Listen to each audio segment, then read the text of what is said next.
Kinurot na ni Krisa si Nick sa tagiliran para tumigil na to sa paglaso ng isip ni Nati.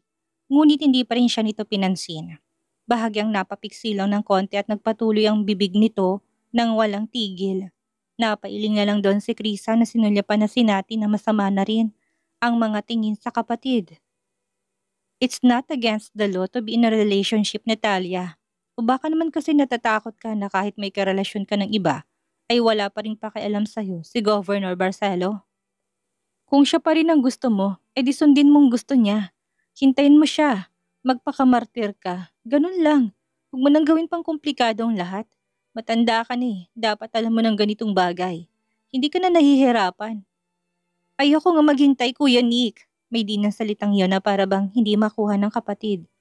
O edi maghanap ka ng iba. Tapos ang problema mo. Ang dali lang, hindi ba?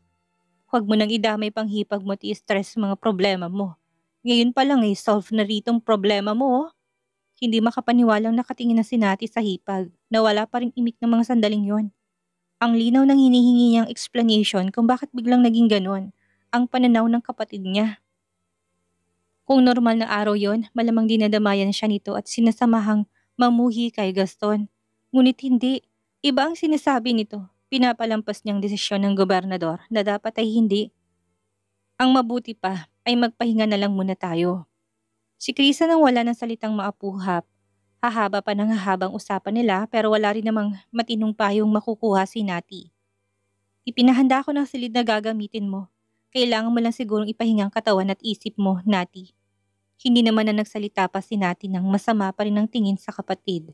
Nagtataka na talaga siya kung bakit parang wala na itong pakialam sa kanya. Gayon ba talaga kapag nagkaroon na ng sariling pamilya? Pero bakit noon nalaman niya na nabuntis siya ni Gaston? Grabe to kung mag-alboroto. Ginulpi pa nga niya ang gobernador at pinagtangkaan niya pang uutasin. Tapos ngayon biglang wala na lang pakialam. Isang mahigpit na yakap ang ginawa ni Nati kay Krisa. Nang ihatid siya nito ng silid na tutulugan. Kung sakaling may kailangan ka, tawagan mo lang ako ha. O kato ka na lang sa kwarto namin. Alam mo naman kung saan yung matatagpuan, hindi ba?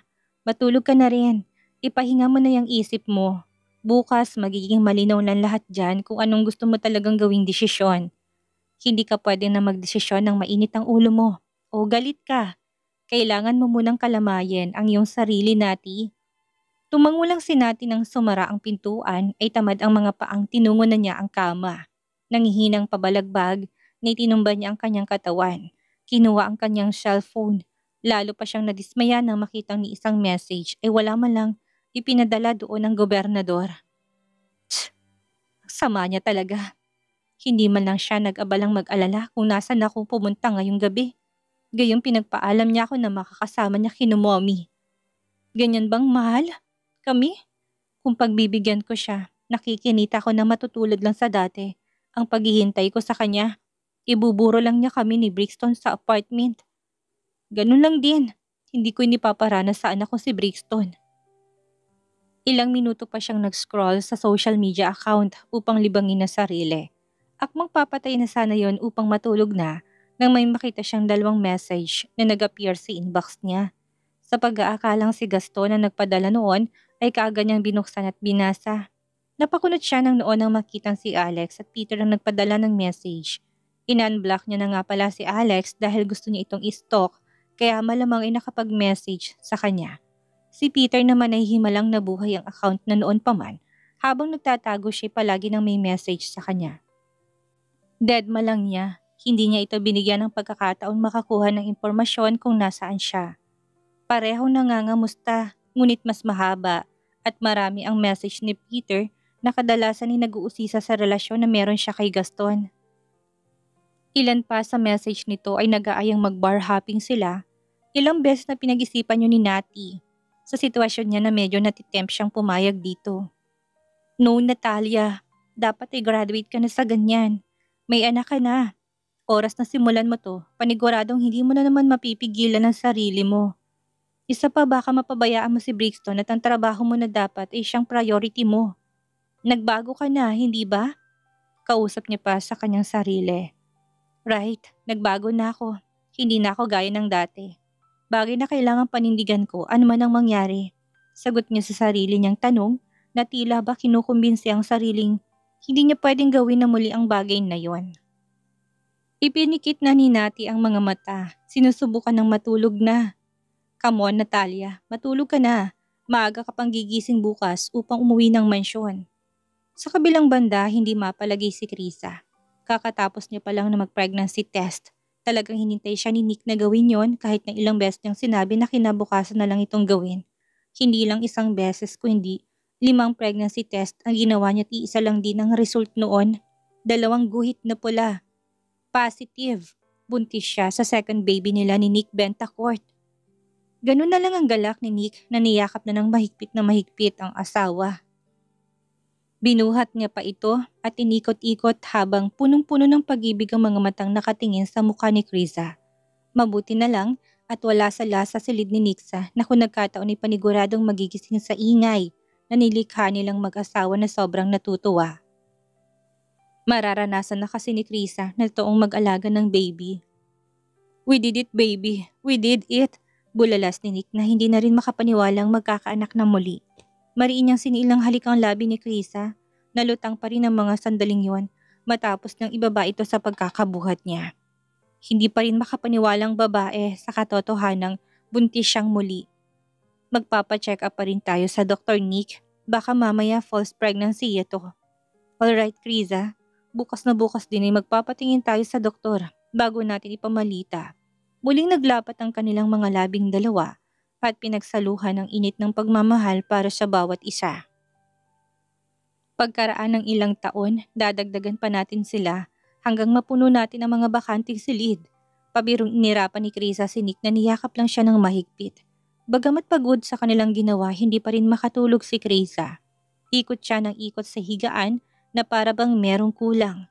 Hindi niya alam kung dahil sa excitement niya ba yon o dahil sa ginugulo siya ng suliranin ng hipag niya. Hindi ka makatulog, yakap na ni Nick kay Krisa na kaagad namang humarap sa kanya. Ayaw matulog ng diwa ko. Sino o ano bang iniisip mo? Si Nati?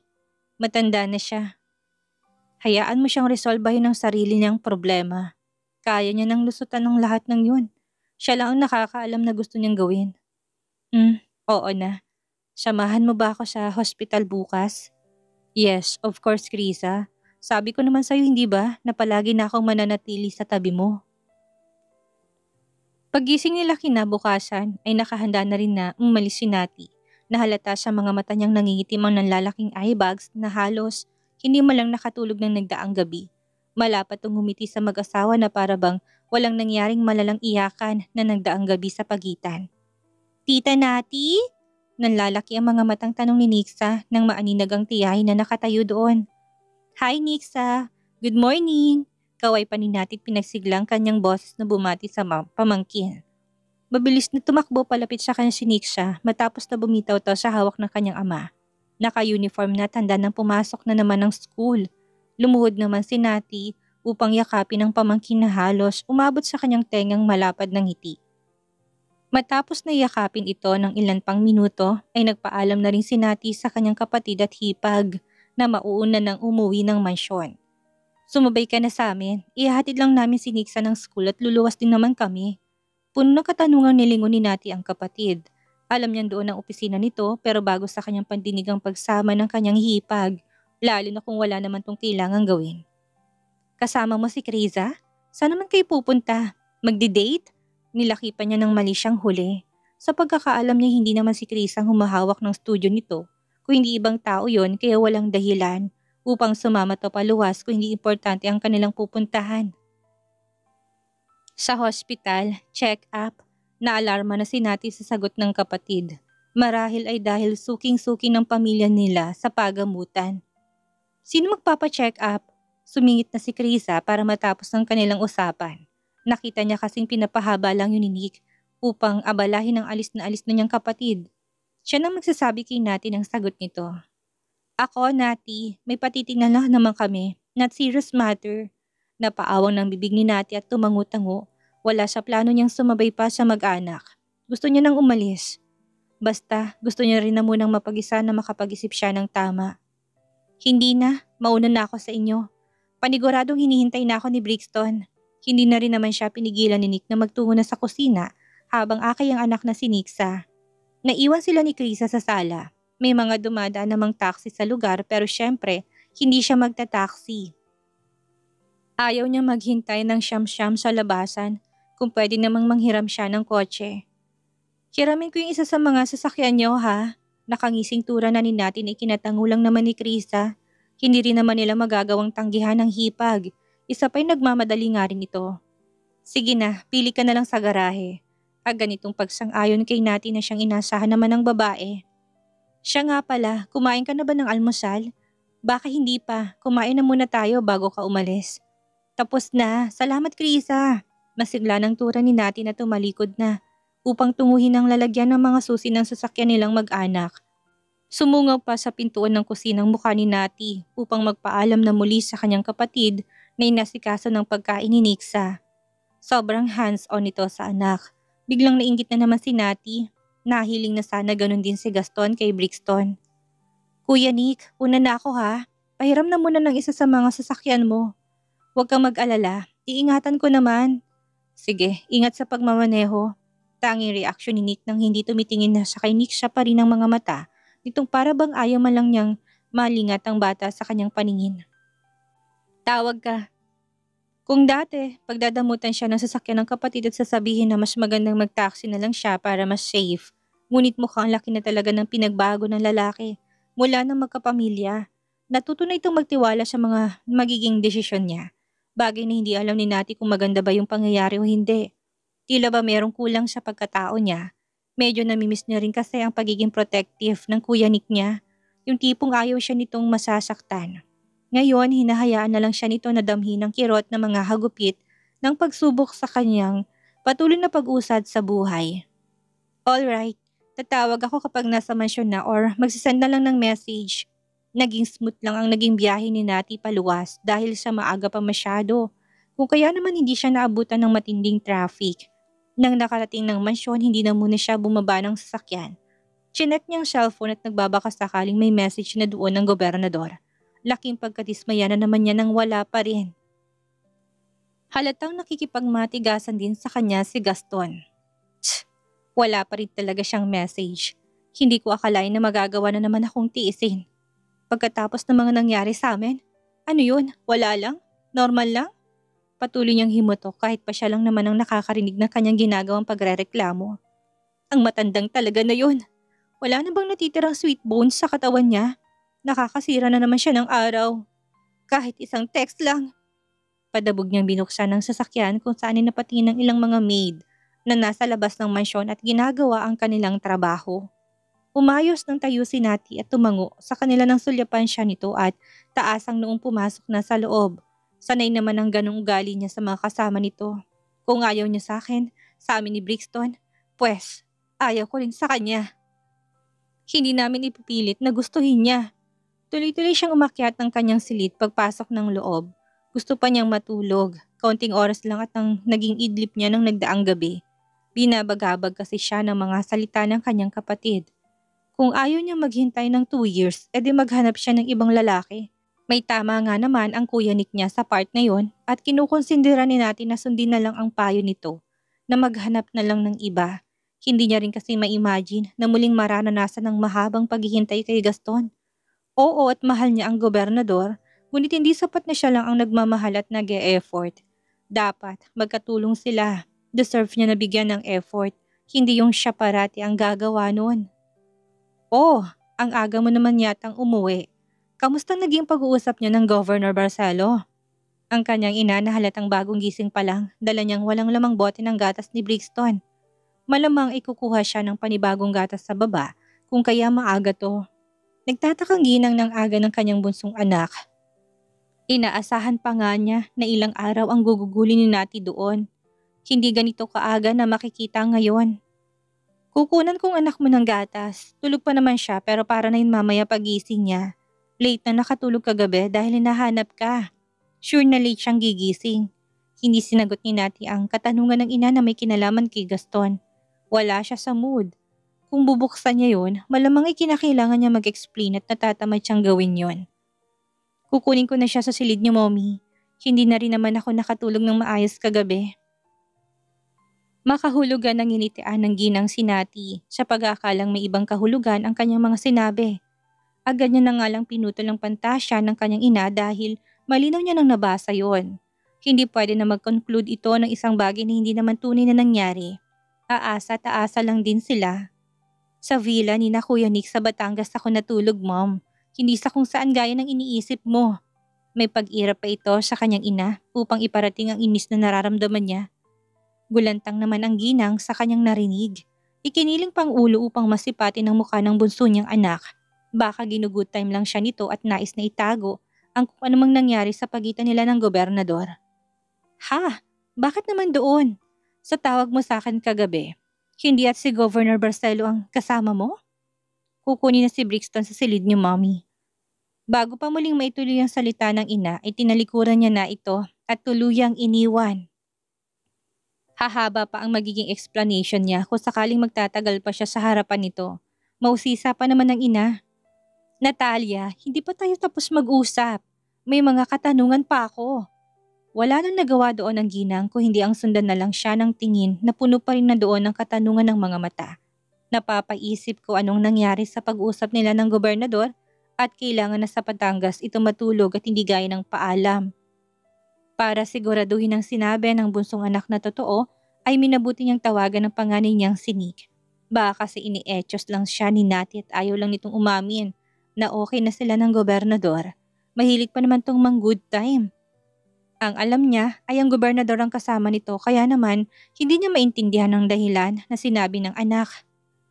Mukhang may hindi na naman pagkakaintindihan ang dalawa na nais niya ring alamin. Yes, Mom. Dito nga siya natulog kagabi. Nandyan na ba siya sa mansyon ngayon? Napaawang ng bibig ng ginang sa sagot ni Nick. Ibig sabihin, hindi lang nagbibiro si Nati? Oo, kakarating niya lang dito. Mabuti naman at safe siyang nakauwi. Mukhang nahimasmasan na. Kinuha na ng ginang na pagkakataon yun upang sumagap ng detalye sa naging lakad ni Nati. Alam mo bang dahilan kung bakit pumunta siya sa villa niyo?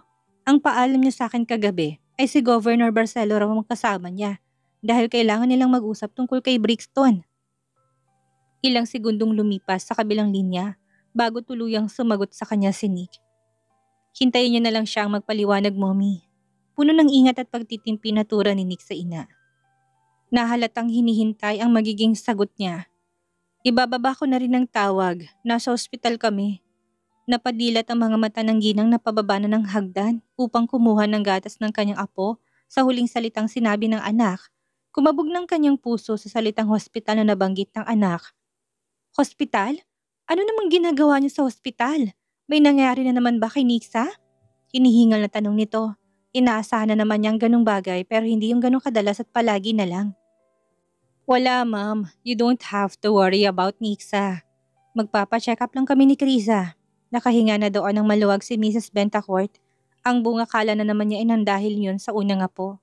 Palagi pa naman siyang kinakabahan kapag nakakarating ang ganong salita sa kanya. Feeling niya ay palaging nasa bingit ng kapahamakan ng bata kada madadala to ng hospital, lalo't biglaan pa.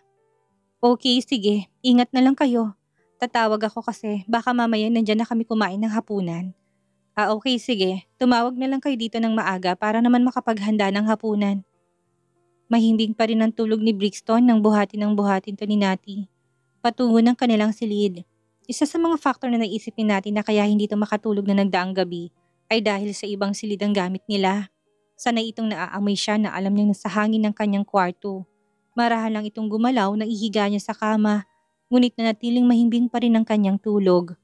Matapos noon ay nagpalit na si Nati ng damit at tumabi na sa anak. Ang makita si Brixton na mahimbing ang tulog ay mas nakakainganyo sa kanyang matulog na rin. Hindi naglaon, matapos na mahiga sa tabi ng anak ay hinila na rin siya ng antok na hindi makuha na nagdaang gabi. Nang pumasok doon ng ginang upang ibigay ang gatas ay naabutan niyang himbing na ang mag-ina na hindi na rin naman niya ginising pa. Ano kayang nangyari sa pag-uusap nilang dalawa? Meron kaya silang napagkasundo ang maayos? Sa kabilang banda ay antok na rin si Gaston habang nakatitig sa screen ng kanyang computer. Hindi niya rin magawang makatulog ng nagdaang gabi sa pag-iisip na mali ang offer niya kay Nati. Nasa opisina siya nang minahan ng mga sandaling iyon upang merong ayusin. Nakatukod ang kanyang isang kamay sa lamesa habang hinihilot naman ang sentido niyang nananakit ng kanyang hinlalaki. Ilang sulyap ang ginawa niya sa cellphone na nasa tabi ng computer at nakalagak. Nakailang tipa na siya ng message doon para kay Nati. Simula pa ng nagdaang gabi, ngunit sa huli napapailing na lang siya sabay bura ng mga sasabihin niya na sana. Galit ang babae. Hindi niya rin pinapansin ang mga messages. Iba ang talon ng puso niya kada iilaw ang screen noon kapag may notification na darating. Akala niya ay ang babae na. Sa taas ng pride noon, baka nga nakablock na ako ngayon sa kanya. Kausap ni Gaston sa kanyang sarili habang mahina at walang humor na natatawa sa takbo ng kanyang isipan. Galitin ko ba naman ulit? Napalingon ng gobernador sa kanyang sekretary nang bigla na lang tong magsalita. Nakalimutan niya na kasama niya nga pala to sa loob. Ang akala niya ay siya lang mag-isang nandun. Governor Barcelo, gusto niyo po bang ako na pong mag-message o tumawag kay Miss Bentacourt para kamustahin siya? Makahulog ang tanong nito. Napag-alaman ng sekretary buhat sa driver ang nangyari sa kanila kagabi at ang makitang tulala at parang wala sa kanyang sarili ang amo ay nagpapabahala na sa sekretarya kaya siya na mag-o-offer. Ano po, gusto niyo? Mukhang nahihirapan kayong gawin yon. Umayos ng upo si Gaston at umiling ni hindi siya nagbitaw ng anumang salita bilang tugon sa kanya. Baka kasi nahiya ka o nag-aalangan kaya ako na sanang gagawa nun para sa inyo. Governor Barcelo? No thanks, mind your own business. Hapon na nang magising si Nati mula sa kanyang mahimbing na pagtulog kung hindi pa pumasok ang naka-school uniform ng siniksa sa kanyang silid kasama si Brixton na nakaligo na rin naman na hindi pa siya magigising. Isang senaryo ng ala-alang nagbalik sa kanyang isipan nang sumampa ang dalawang bata at magsimulang magtatalon at pagulong-gulong sa ibabaw ng kanyang kama. Walang humor siyang natawa, ganun pa man muli niyang dinampot ang cellphone sa bedside table upang i-check. Nagbabaka sakaling may message na siyang makukuha. Gusto na lang niyang ibato yun nang wala pa rin kahit na isa. Ano pa bang aasahan ko? Walang pakiramdam ang matandang yun. Tinignan niya pa ang list ng mga naka-blacklist sa kanya at baka napunta doon ang number ni Gaston. Ngunit wala naman yun doon. Ibig sabihin lang talaga. Nasabihin ay hindi siya. Sila ang priority ng lalaki.